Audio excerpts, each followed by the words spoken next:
So sometimes our clients, like most clients, get down in the dumps. And when they do, we have a house for that. It's this one.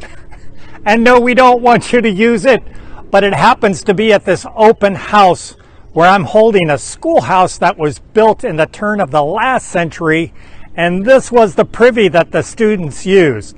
The old schoolhouse has been completely redone. It's at 559 Holly Corner Road in Fredericksburg. The interior is all hardwoods. It's totally refinished, and it is a tremendous value. You can call me on viewing it, or you can call the listing agent, an acquaintance of mine at Keller Williams.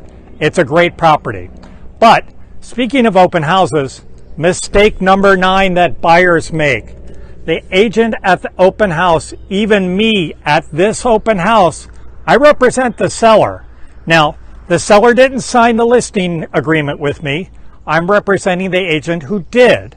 So that being said, if you come here and you like me, which you will, of course, we want to go offline, put a buyer agreement in place. That way I can represent you when you go to view property. And I can properly counsel and advise you on tactics to take when making a property acquisition. So stay out of this house, the out one, and stay with the Licata advisors. My contact information is below. Like us on Facebook. Be sure to subscribe to our YouTube channel, and there'll be one more video in this sequence for us to share with you shortly. Thanks. Have a terrific day.